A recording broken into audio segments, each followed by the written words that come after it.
What's up, everybody? Welcome to the Spotlight by CG Ruthless, man. Let's welcome my special guests. We got a draft sleeper from Morgan State University, defensive lineman Elijah Williams, bro. How's it going, man? It's going good, man. Thank you for having me on. Oh, yeah, absolutely, man. For everybody else, man, who are not familiar with you, man, tell me about yourself. I'm just a God-fearing man from Jersey City, New Jersey. Born and raised. Went to Morgan State University, played there all 4 years. Just did what I can to boost my draft stock and just be the best player that I can be. Absolutely, man. I see that you stood out in the HBCU bowl game. You've been kind of moving your draft stock a little bit, so you've been kind of very consistent at getting to the quarterback from your career at Morgan State University, man. Yeah, man. I try my best, man. Just try to get as much training in as I can. There's always another level you could bring your game to. Oh, yeah, absolutely, man. So what got you into football in the early part? I was gonna play football. Was gonna be my first sport, but I was too young when I tried to play, so I had to start off with baseball. And then my second year, when I was 7 years old, I was able to play football, and I just loved it from day one. Yeah, once you get into it, man, it's an addiction. You can't get out of it. For sure, man, definitely. So what was the first position that you played? Oh, I was my first position during tryouts. I tried to play running back until the weigh-in came in, and I was a little too heavy. The weight was 85 pounds. I was 99 pounds, so they moved me to D-line immediately. But throughout most of my career, I played O-line and D-line until I got to my senior year of high school, where I played linebacker in O-line, and then in college they brought me into Morgan State my freshman year as an outside linebacker. So your versatility does kind of feel like I can see why maybe you might get some interest from other teams because you can play anywhere in the defensive line spots. Oh yeah, versatility has just been something that I always tried. That was always my strong suit. Growing up and leading to college, I just being able to play multiple positions at a high level is just something I strive to do. Oh, absolutely, man. So what NFL teams have met with you? I met with most NFL teams at the HBCU Combine. They did a good job with getting scouts out in front of us. I met with a couple teams outside of that. Had a FaceTime with the Browns. Going to have a Zoom call tomorrow with the Cardinals. I also spoke to other teams like the Jacksonville Jaguars as well. But I don't remember all of them off the top of my head at the moment. Okay. Well, maybe did San Francisco come to mind or no? I believe so, if I'm not mistaken. I mean, But I I don't don't know blame you. for You got sure, so so much I'm not interest, gonna. so it's kind of hard Yeah, to keep track of it. But I can see why they might be interested in you because you can probably play the inside or the outside spot. So, and plus you can play outside linebacker also. So that makes you more of a huge ass at the next level. So, what do NFL teams see you as? Like, what position they see at the next level playing? a lot of teams see me as somewhat of a tweener. They feel as though I can upweight, play inside. Other teams say I could play a little bit of five tech, some 4-eye as well. But really, a lot of teams are saying different things about me. It all depends on the team and their scheme, where they want to put me. But all of them want to take advantage of my versatility and my quickness on that inside for sure. Oh, okay. I can see where it can be very good. I mean, I've seen a guy who came out of college with the similar kind of talent. Like Ronald Blair was a guy who was probably a little undersized too, but he was able to move and do a lot of stuff. But so from looking at how you dominated at Morgan State, man. So what was the offers before you went to Morgan State University? Um, My first Division One offer was from Bryant College, if I'm not mistaken. Well, yes, I'm not mistaken. My first Division One offer was from Bryant College. Um, that was before my senior year. But other than that, I didn't really have many D1 offers. My grades weren't the best. That's why I stress to kids now, like, man, make sure you're going top of your grades. I wasn't the one that was getting my things done, but I got my GPA up my senior year, just doing my work. Had almost a 4.0 GPA my senior year, And Morgan State came real late in my recruitment, where I didn't really know where I was going to go because I didn't commit early enough for Bryant. And then I got the offer. I didn't even take a visit, and I committed to Morgan. And it's been a blessing ever since. Well, it sure is, man. They gave you a chance and you took the most of it. So just from all those years in college, what can you take from going into the NFL that you need to improve on the most? Um, my scouts really been talking about my mobility, my bend. I definitely felt as though I changed that a lot drastically throughout this process. I was definitely working on my mobility before the combine, and I felt in the combine I was able to show how well I can bend around the bags. My foot placement was better, but anything other than my bend, I just feel as though I can improve on the things that I'm really good at. So I'm gonna just try to keep enhancing all of my skills when I get to that next level. Oh yeah, for sure. So how do you prepare for your upcoming games and how do you study your opponent's tendency or weakness? Um, Really, it's about. I don't necessarily look at schemes. I really look at players. I'm gonna be moving all along that entire defensive line throughout the game. So this year, definitely, I keyed in more on how they set. I feel as though that definitely was a good thing that helped me throughout the season, understanding how they set and how I'm gonna attack the way they set. Uh, Before we even get in front of them really allowed me to get more sacks, and the D line training that I got beforehand throughout the summer definitely played a key part in that as well. I can tell, man, you gotten better throughout those years in Morgan State, so you kind of been under the radar for the time being. But did it kind of feel disrespectful that they didn't even invite you to the combine? Um, I don't feel it as disrespectful because the people who got there also earned it as well. Um, of course, I wanted to be there. It would have been a blessing for me to be there. But man, those guys earned it just as well. So I'm just thankful for what I did get. I got the HBCU combine and I played in the HBCU Legacy Bowl game. So I just try to make the most of what I did get. Oh yeah, I mean, you could take it as motivation or fuel or prove otherwise. I mean, there's other ways to get teams' attention, of course. Definitely, for sure. But so how has it benefit you from doing offensive line? What benefited you as a defensive line to match up against them? Um, so what your question is? You're asking me like how did playing offensive line benefit me? Like when you were playing it before, what did it do for benefiting you as a defensive line? Like as far Um, as like Understanding how O linemen are taught, how they're taught to strike, um, how they're taught to set, and also like everything that O linemen do is like on their line, their time. They're trying to dictate everything, and what you want to do is really throw them off their course, throw them off their timing, and then that's how you get your moves and your sacks, all of that. oh yeah, see that's how you would know because you would have the tendency because you played a little bit of it, so it gave you more of that advantage of what they could do and not do. Yeah, definitely. Yeah. So outside of football, who are you as a person?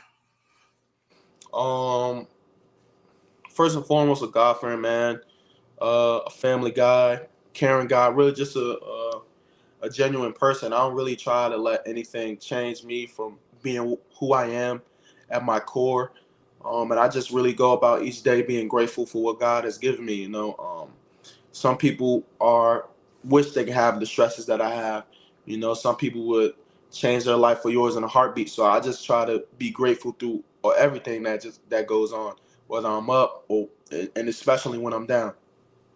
Oh yeah, absolutely, man. I mean, we're all human beings at the end of the day. So, what did you feel that the game got slower at Morgan State University? Um, can you say that question one more time? When did you feel that the game got slower for you in college, like at Morgan State when you were playing? Um, I feel after my freshman year, it definitely got slower. Uh, Football is always football. I've always been able to get to the football, find out where it's going as the play is going on.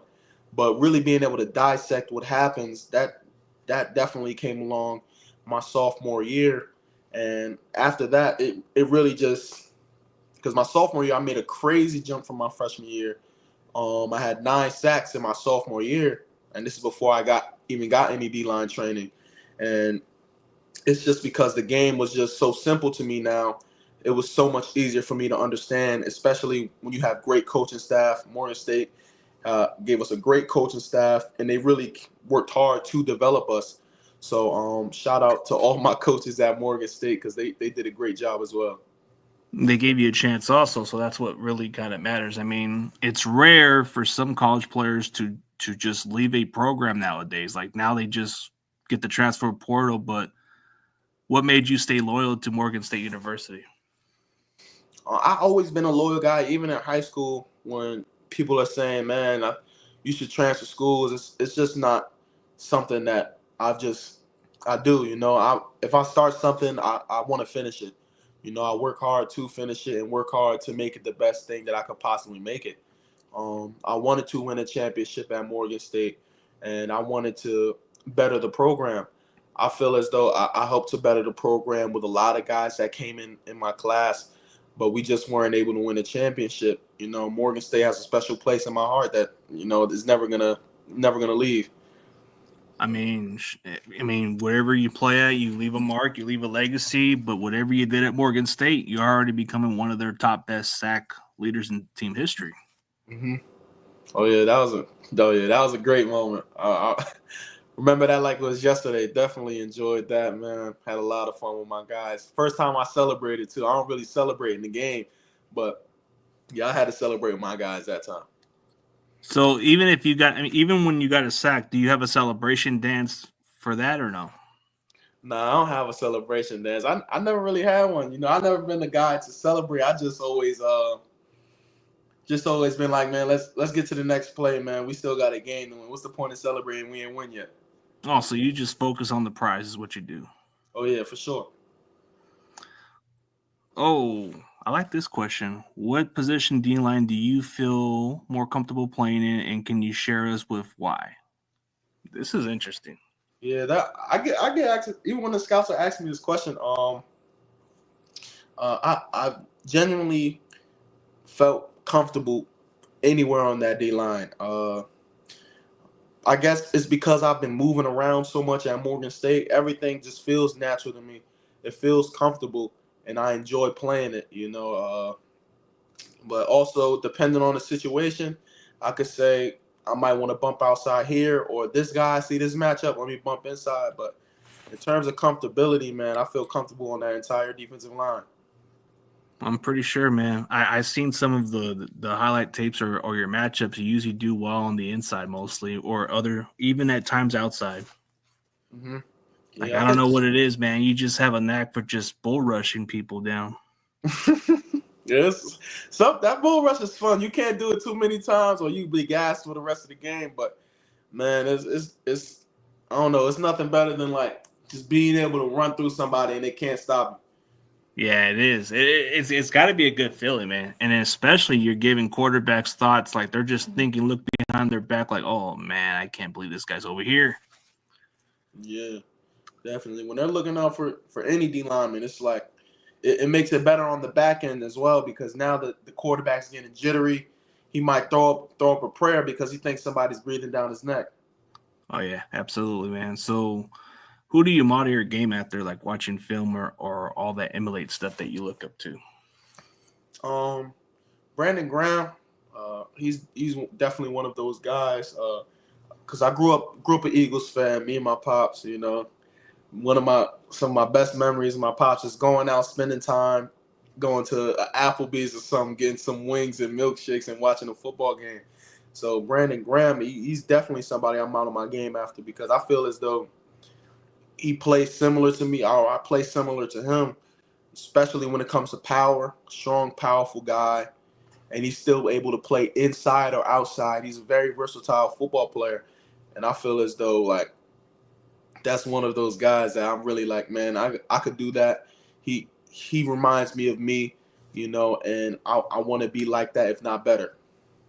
Yeah, that's a good one to look up to as far as a player who plays similar position, but he's played for a long time also. So he's been very consistent and he's taking care of his body pretty well. Oh yeah, for sure. I mean, playing for that many years, that has to take a lot of toll. But for him to play that long and finally win like at least a second Super Bowl, I got to give him his credit. Yeah, he did his thing. Yeah, he played his heart and body out there and got 2 Super Bowls for Philadelphia. So that speaks volume right there. That speaks dedication for the game. Hmm. So, what areas of your game do you feel took the longest to develop, and what would you tell your younger self to do differently?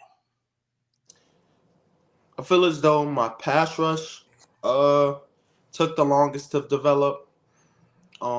Reason being, I just never really had a true D line trainer uh that's really like was on top of their stuff. Like, man, this is how you pass rush. This is what you're supposed to look at. Your eye's supposed to be here.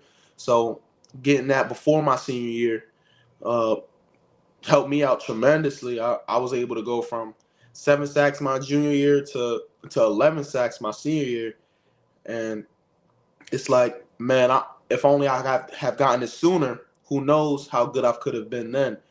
So I've been making sure I've gotten it now. I got some more between the HBCU Legacy Bowl, and I was feeling different. I was feeling different during the HBCU Legacy Bowl when I was got that training. So I'm gonna make sure I continue to get that and understand the sky's the limit with my training right now. Oh yeah, absolutely, man. So, what do you take from that experience from playing at the HBCU Legacy Bowl? It was definitely real beautiful. A lot of people getting the chance that they may not have necessarily got to play in front of all 32 scouts. So just them being there, it made the guys go a little harder. Made the practices a little more interesting.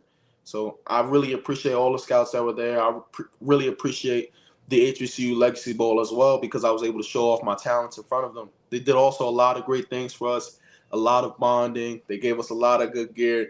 Man, it was just an overall great experience. It had to be because there's a lot of those guys before you that played in that bowl and got their recognition, so you're putting it on the map. That's what matters. Definitely. Yeah. So when you look at who or what has the biggest impact in your progression as a defensive line? Hmm. I feel as though just in general, my parents really helped me with my progression just in life, Um, just what they instilled in me, just hard work, dedication, putting God first. It's definitely changed me as a person, at a great rate. I just continue to grow every day because of them, and with their support, I feel as though I can do anything in this world. They never told me my dream was too big, So I just really appreciate them. Oh yeah, the dream is never done until you feel the need to, but you're gonna keep going for it. So Hmm. just got to keep pushing for it. Is like what they all say. So going into the Ravens local pro day, what'd you gain out of that experience? Um, it was just another opportunity which you got to just take full advantage of. Not too many people get invited to local pro days. So when I got that invite, I said, man, I'm gonna do my thing. I'm gonna show out any drill they got us doing, whatever they got us doing. I'm gonna dominate. So that went for both local pro days, the Giants and the Ravens. So I definitely really appreciate both of those organizations for inviting me out and letting me showcase my talents. And I feel as though they really seen uh, I'm the real deal. Yeah, you're a big time sleeper. You produce pretty well at a very high level at that competition, but I think it doesn't matter where you play at because the NFL is going to find you regardless of where you're Hmm. at. But so we'll definitely put in some common sense stuff where it comes down to football field. So how do you guys deal with a quitter on your guys' team during the game? A quitter during the game? Yeah, like it can be a guy for selfish reasons or other reasons, but it's in the middle of the game. Shoot, man, we never really had quitters during the game, But regardless, if at Morgan, it's always been next man up. If he's not doing his job, let's say he don't want to do his job, we're gonna put the next guy in, the guy who's hungry, the guy who's gonna get it done. So regardless, you can't just sit there and be, how can I put it, be focused on somebody who doesn't want to focus themselves. You gotta put the person in there who wants it. and who's gonna get it done. Absolutely, man. So, how do you deal with a situation where a teammate's not on the same page with one another and it's getting a little bit at an altercation? Let's say one of your fellow secondaries or D line guys are just not on the same page. How do you like diffuse the situation or something? Same page as in what's going on the field, or Yeah, just that's what's going on in the field. Like it's in the sidelines. Like they had one bad series and it just wasn't like it went to a bad play. you gotta understand, like, in the games, it's always that next play. We can't worry about the last play. We have to worry about the next play and get it going. Regardless, whatever the safeties call, that's what they call. And the D line, we gotta shut up and listen and get our job done. So if he makes a mistake, cool, he made a mistake. We got to get back out there and win this game. One bad play doesn't lose a game. It's a how can I put it? It's a collection of plays that'll make you lose. So you just gotta bounce back from whatever mistake you made. Absolutely, man. Nobody's perfect. You got to go on to the next series or play, and you just got to erase it and move on with that play. But it can be so emotional for some of these players, so it can be a little out of hand at times. But shouldn't be about pointing fingers at somebody or something like that. It can be just emotional at times. But let's say you guys are down by multiple touchdowns going into halftime. What would be the pep talker speech to get this team to come from behind to win this ball game? Shoot, I'm gonna be honest. I'm not much of a pep talk type of guy. I'm a guy that's gonna go out there and do something with my pads. I feel like that's the only motivation anybody needs. You got those shoulder pads and those helmets. You're down. You got to make something happen. So I'm gonna just go out there and make a play. I'll let the Coach Wilson, could do his pep talk. Any one of our coaches could do their pep talk. I'm just gonna go out there and I'm gonna play football. So you're gonna go do your job, is what you're saying. That's all. That's all you can do. So what kind of defensive scheme did you guys played at Morgan State University? My freshman year, we ran a 3-4. Then sophomore year to senior year, we ran a 4-2-5.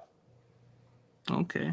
So those are kind of very similar to what you are. So you're more than capable to play the 3-4 or 4-3 at the next level, huh? Oh yeah, for sure, 100%. Oh yeah. So how has faith helped you on and off the field? Really just keeping me grounded, keeping me grateful. Just building that connection is really the great thing. Just let him lead you, guys, you wherever, whether it's on the field or off the field. Because regardless what's going on in the world, when you have God as pretty much your safety blanket, when you have God as your foundation, anything that happens to you, you're gonna rely back on Him, whether it's good or bad. Just gonna go back to Him, and you're grounded, and you're satisfied by where you're at because your safety is in Him. Your life is in His hands. Whatever He wants to happen will happen. Oh yeah. That's for sure, man. We got to put it on the field and let it play itself. I see that you were number 0. What ended you up with that number instead? Say that again. Well, how did you end up with the number 0? Oh shoot, man! After my freshman year, I had number 51. I'm like, oh, that's really dope because I had that in youth when I was coming up, playing recreation. So I was like, man, I just had this number. I've never been able to pick my own number. So I said, man, I'm gonna go number 0. It looked dope on D lineman. I don't got the best swag, but I'm gonna do my best. But I want to make that number mine. I want to make it memorable. So I went with 0, and they gave it to me. So hey, I had to do my thing. Well, 0 fear. 0, no fear. Yeah, exactly. So, what's the most valuable lesson you learn as a defensive lineman?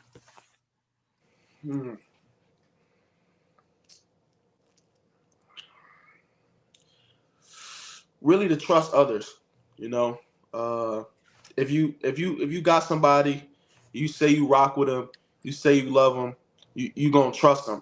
I feel like being a D lineman definitely helps you instill that trust because you gotta. If I leave my gap trying to make this play, I'm pretty much saying the guy behind me is not gonna make it. So I have to win through my gap. I feel as though that's a great thing to have as a D lineman, just really dominate in your area and not necessarily overstepping. Shoot, if you can make a play, go make that play, but don't do it because you don't trust the man behind you. Because when you do that and he feels it, Now the running back bounces to your gap, breaks it for 40. You're going to be on the sideline looking crazy. Yeah, it can be, but you got to trust your guys, like you said. So Mm-hmm. you said it best right there. I mean, yeah, it's just you got to trust your guys, and if you don't, then it's just going to be a little bit of miscommunication and disaster if you don't put the trust on these guys. Definitely. So out of all those experiences in college, man, it just feels like when did you feel that this was the time that, hey, you know what, I'm going to make it to the NFL one day? I always felt I was gonna make it to the NFL. I always had that as a goal since a kid. Really, um, it's just, man, if I'm gonna do something, I'm gonna do it to the highest level for as long as I can. So that's just always been my goal. I feel as though I went more maturely about it. Getting to college, really grinding, putting in the work. Changing some of my habits because I understand the dedication it needs to get to that level, uh, which is really great. Really great experience. I feel like though Morgan State really helped with that as well because our strength and conditioning coaches, man, they put us through some stuff. They really taught us what the grind was from day one and how hard it's gonna be. And so we're thinking, man, this is what we have to do. This is what we have to do to be the best version of ourselves and to get to where we want to go. So, Absolutely, man. So why should NFL teams draft you, man? You got to convince all those 32 teams why they should pick you. um, I feel as I'm one of the only players in the draft. Well, I'm not gonna say one of the only players in the draft, but I'm one of those players you could put anywhere on the football field. He's gonna play it at a high level. Uh, Definitely gonna be a great guy, great character for the team. Um, and I'm really just able to adapt to any situation I'm put into. That's just always been something I've been able to do since a young kid. Just being able to adapt, and I feel as though any team I go to, I'm going to be a valuable asset. That's a good way to explain it because you said you can play anywhere on that defensive line, whether it's inside or out, So you've proven that you can do all that spots. So even if it's a 4-3 or 3-4, you're more than capable. Mm-hmm. Because some guys they have to fit a certain scheme, but if you're able to play all those other schemes, then you're more valuable in those spots. Definitely. So, what's the most important advices that your coaches have gave you about staying healthy and injury free that carry you on with you throughout your career? I want to say coaches. One my guy Dendo.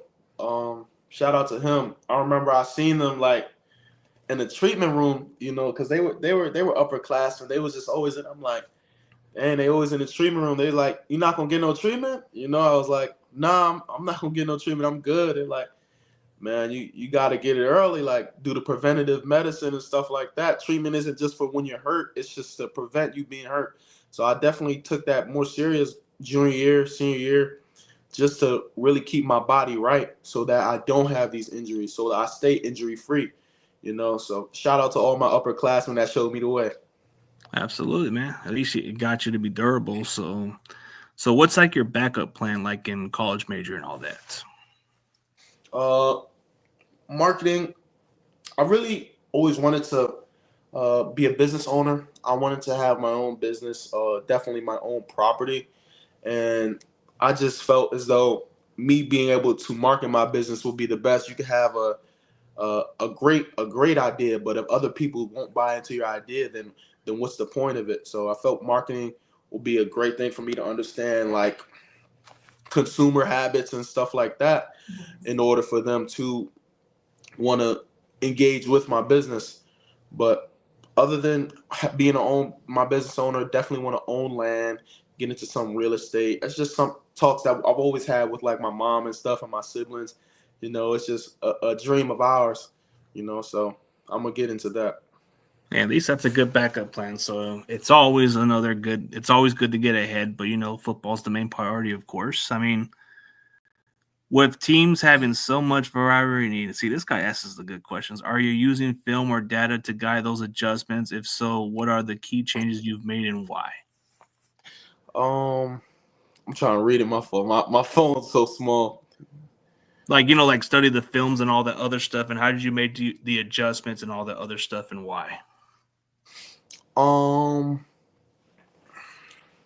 so when other teams need me per se, like the NFL, Yeah.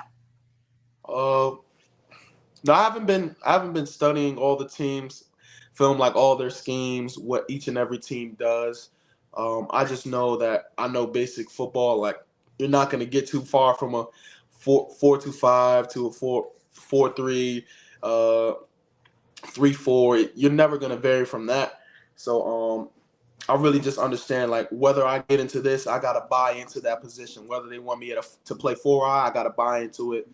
3 tech, 2 eye, I'm gonna buy into it. And I feel like that's the adjustment that I really need. Just being able to embrace the position that they've given me, whether or not, you know, whether or not I like a 4-2-5 better or a 4-3 better. Just whatever they put me in, I'm just gonna go out there and play to the best of my ability, give them 100%. Absolutely, man. Let's do some rapid fire questions, man. Let's say you're in the middle of nowhere and you had to choose between McDonald's or Burger King. Which one would it be? McDonald's gonna get a crispy chicken sandwich. McCrispy, go mayo on that. Need that with a large fry, sweet tea. That's mandatory. Okay, you can't go wrong with it. I like the nuggets and I like the breakfast mostly, but okay. PlayStation or Xbox? Xbox, simple. Call of Duty or Madden? Call of Duty, different. Okay. Okay, see, we're getting to know about you a little bit more. Okay, Walmart or Target? Okay, to choose. Walmart, they be having some low prices. I always like getting good deals. Oh, absolutely. Oh, I like this question too, man. Oh, see, this is even good. NY pizza style or Chicago style pizza? I'll say New York style pizza because I'm from Jersey City, so we Yeah, got you're some not of the too best far. pizza in the world. So I don't care about too much about that Chicago style. If you had to choose a car, I guess Chevy or Ford, which one? Chevy or Ford? Shoot, I don't know too much about either, but I know my girl had a Ford. Her motor blew, so I'm gonna go Chevy. Okay. See, Gatorade or Powerade if you had to drink one. Gatorade is what I'm used to. Okay. Popeyes or KFC, man, if you had to choose that go-to Popeyes, fried come on chicken. now. Popeyes. Oh yeah, it's the shiznit, man. You got come on, man. You got the Oh chicken yeah, man, sandwich for and the sure, chicken. man. See, I'm already getting to know you a little bit, man. You seem like the kind of down the earth kind of guy, man. So, what's the so like so? Do you feel like this moment feels surreal or business as usual? Just to go into the NFL with a lot of this, it's just going by quick, man.